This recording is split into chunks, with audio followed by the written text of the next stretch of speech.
What's happening, YouTube, man? Snow White, man.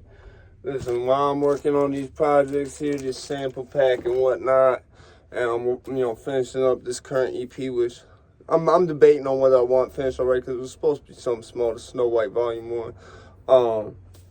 Ironically, it was not meant to be like signaling I'm choosing a new chapter or something, right? That sort of happened to change the name, as I explained.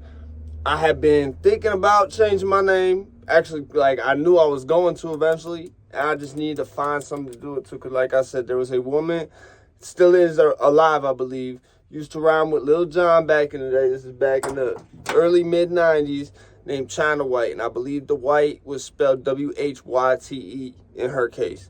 And I didn't want to take credit away from someone else named China White who had already made it to where I'm trying to make it to and whatnot. So I felt it was only right that when I got the chance, I changed the name. All right, so without further ado, this video is going to break down my recording process. Not really the recording process, but well, yeah, that too, but mainly why I focus on a specific piece of gear for my recording. Because I just copped another one, because when this one dies, I need that. I need that screen. It's like how Wesley Willis was obsessed with a specific keyboard for whatever reason. If you know what Wesley Willis, you know he's a little bit bugged out.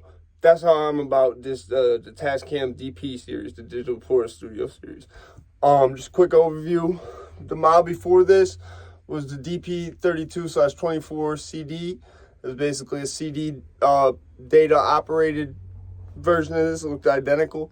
This is the DP24sd, and I just got a DP32sd, which I'm gonna unbox at the end of this. So my point is, this has features of a DAW that I don't see in anything else at that price point. I've never used anything of a much higher quality price point. Like they got them consoles, them Neve consoles and all that shit that are like sometimes tens of thousands of dollars. Never used none of those. I personally don't like, DAW or anything that integrates Wi-Fi, because I feel the NSA I feel like I can't even just say the NSA, but I feel like when you put something on the grid, it's hackable. You can't hack something that doesn't have a way in. You see what I'm saying? Unless you have it right there in front of you. So that was my whole thing about why I like SD card based shit. Same thing with the MP, why I like all my machines standalone. So we're gonna break this down real quick, and I'm gonna give you an overview of the DP24 that y'all probably know I've been using for a minute and why I like it. Then we're gonna get into unboxing the DP32. So what I like about the DP24s and 32s, I had a DP4, DP6, the smaller one that doesn't do none of the cool shit this shit does. And I sold it at pawn shop because I was at the point where I didn't even sell it for the money. I'd already got this. And I was like, I'm gonna just sell that shit so someone else who come across it, they can, because they only gave me $20 for it. The DP06 or whatever it was is only like 200 or less new. So they wouldn't give me much for it. And I didn't even want much. I just wanted to pass that on.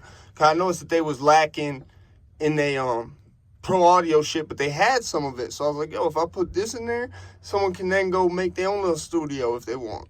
It might not be the best, but they could do something with it if they inclined. You know what I'm saying?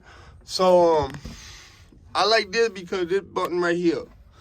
Cause then what I do is I set the end. You see what I'm saying? Where I punch the hook at, right? I set the mark set. I set in. I set out at the end of it, and then I go in here. I copy and paste. And if you got a good ear for this shit, you know where it goes. But you can also, if you know the BPM of what you're working with, you can then hit the this button here, and you could do bar display. So now, instead of it being a timestamp, you got the bars. This is a beat I just bought the other day. Shout out my homie P for that. Shit gas. So you see what I'm saying? It's really, it puts a lot of the DAW work into this. Now I still use a DAW. I use a version of Wavelab mainly. I have a few. I use Wavelab, GarageBand. I use Fruity Loops, XXL producers. I use the MPC Studio software. I use a bunch of different shit. I use Cubase. I use Audacity. A lot of shit I use is free, or they came with something that was free because of that. Like the Cubase, Wavelab, excuse me. That's the one I probably rely on the most. And Magix, but I use the old ass version. The Wavelab came free with a Zoom 4-track, a Zoom H4n Pro that I bought. And that shit has saved my life with this shit. In terms of like, I just do what I gotta do on here. I can literally pinpoint and drag and drop the levels on Wavelab. So, and then I run it through Audacity to convert it. And then I put the rest on here to make a video. So now we're gonna run to unboxing the DP32. I do not like to flex on y'all and be like, oh yeah, look what I got. That's not my style. You know what I'm saying? I don't believe in, anyone's better than anybody else or whatever the fuck, you know what I'm saying? I don't think you being able to buy some shit especially make you better than nobody else, you know what I'm saying? Because anyone can buy some shit, you know what I'm saying? But I do this for y'all so that I can help some of y'all who might not know what direction to take, figure out where to go, you know what I'm saying? Because I know when I started out, especially with this pro audio type shit and this recording engineering type shit, I had a habit of, because something was cheaper, and I know this is not very professional, I wanted to be able to, you know what I'm saying, cut corners with cost. And you can do that if you got, like, say for example, if I had someone who was nasty with being able to cut shit up on computer, like I'm good at it. I don't like doing it though. That's the difference. Like, some people love sitting there and just cutting shit. I can't do that. I like doing that on here because I got the action. I can touch it. I can feel it. I can manipulate it while it's going. But I don't like doing that shit on computer like that. That's why, like, for me, most people feel like, bro, just get an interface. Excuse me. I can't do that because, like, for me, an interface is like, I get why people like them, but it's like, see that? That's a big bitch right there. Just a big bitch. Hold on, I'm gonna come back in a second. You're gonna load up a new SD in there. Which one we gonna use? I'm gonna keep that one. I think we'll use this one. What you do is you run in here, put that bitch in there. Overall, it looks pretty identical to the DP24. Obviously, I don't got the stickers on this bitch yet. I'm just gonna boot this up if I can. Oh yeah, got power strip on.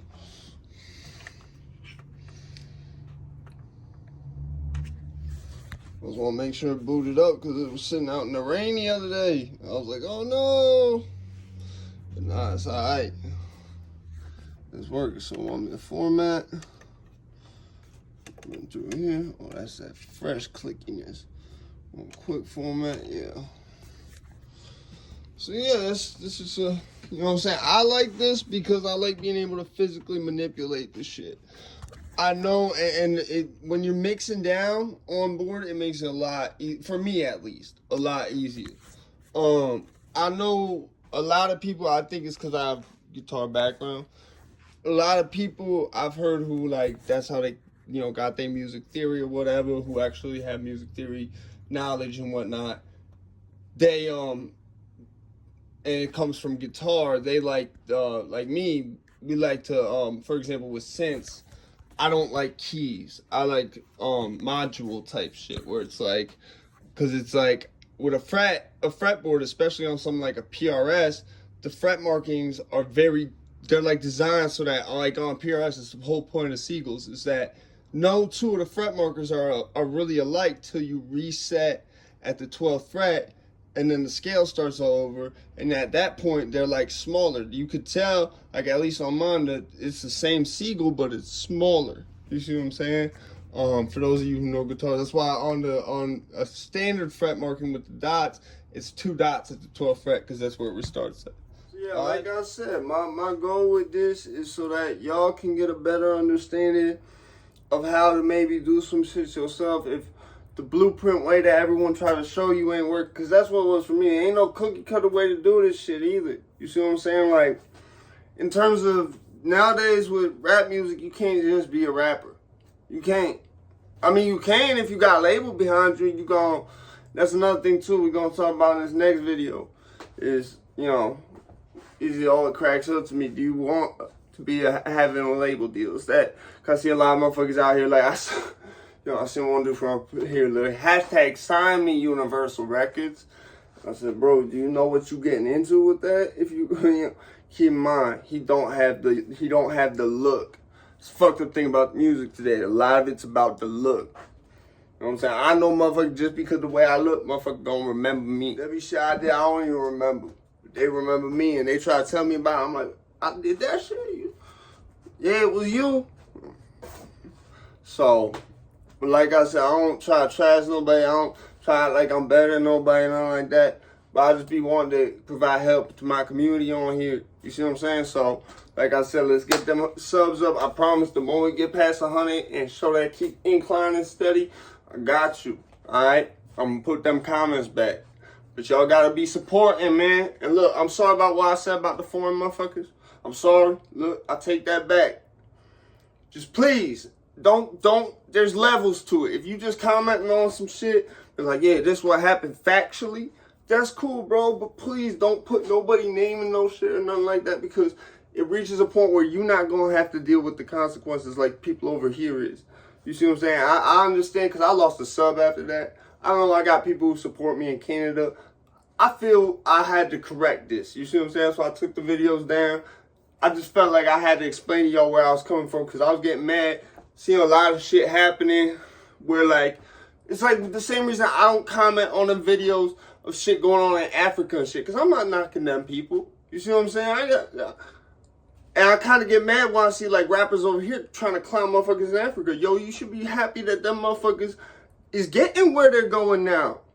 That's what I am. But, you know, I can't judge nobody for nothing they doing, so just understand where I stand with it, and I wasn't trying to offend nobody when I said that. I was just frustrated with a lot of shit going on, but like I said, side note, I really want to say I support the motherfuckers in Ukraine. Like, they really giving up a good fight, man. I hope they got like an Israel 6-day war complex in their head with this shit, but I'm gonna keep praying for them. I ain't gonna say nothing about, oh, they might get outmatched. I think it's fucked up that the news be saying shit like that, because like y'all be praying on their downfall or something. Nah, we need to stay united with them and tell them, nah, you got this. We know you gonna do this shit. Just keep supporting. We'll get past 100 and show that keep inclining. Y'all be supporting. Gonna bring them comments back, man. Snow White, man. Peace.